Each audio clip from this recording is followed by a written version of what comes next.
My dirty little secret. Intro. You go through things in life, good or bad, that can change you. I don't know if everything happens for a reason, but I do believe good can come from a tough situation. And more often than none, bad things happen to good people. When I was 28, my life was changed, and I was diagnosed with schizoaffective disorder. I did not want this illness to define me. It has been a long 16-year struggle. Writing for me is a passion, a gift from God, and it has helped me through tough times. Schizoaffective disorder affects many people of different nationalities. No one knows if there is a cure for schizoaffective disorder, but with the right medication, it's possible to live a stable life. I'm 44 years old, and I suffer from schizoaffective disorder. Now that I put it out there, it's a hard pill to swallow, even now after all these years. I still struggle to tell people about my illness, or it's something that I don't tell people at all. Every reaction is different. I remember going to the eye doctor, and I had a list of medications that I take. Looking over my chart, the doctor says, "Wow, you're very together for a person who takes such heavy medication." How do I answer that? And how does he think I should act? Some people want to know, what does the voice say to me? Sometimes I get questions like, "Do they ever tell you to kill people?" Well, in my case, no.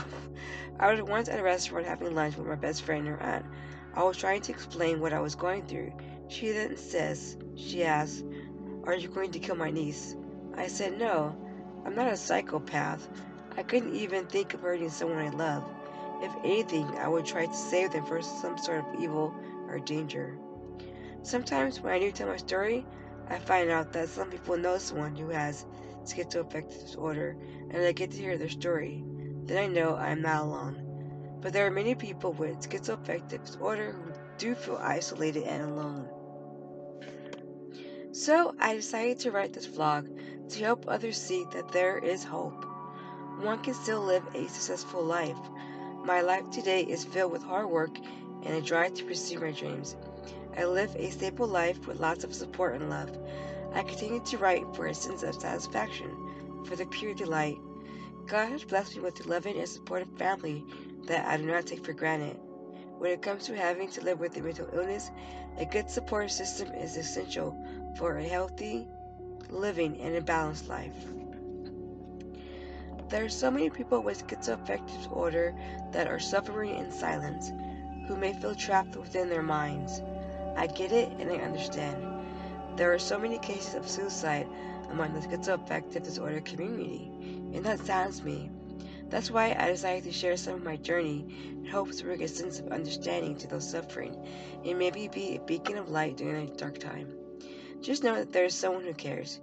Even when you feel like no one doesn't, there is hope if you seek the proper treatment. I see my mental health doctor once a month regularly. Someone once said, "The danger comes when we accept what is false as reality." I think I always heard voices.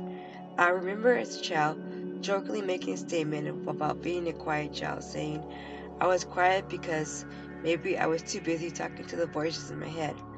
I always had a vivid imagination. My parents would often say, "If you want to be great, you have to go through something. You have to have a story to tell." Well, up until the time I was 28, I had not gone through anything major, just the chores of life in general. I didn't have a story to tell, or a testimony for that matter. So at the age of 28, the schizoaffective disorder manifested, and then my life was turned upside down. I now had a story to tell. Continue to part 1.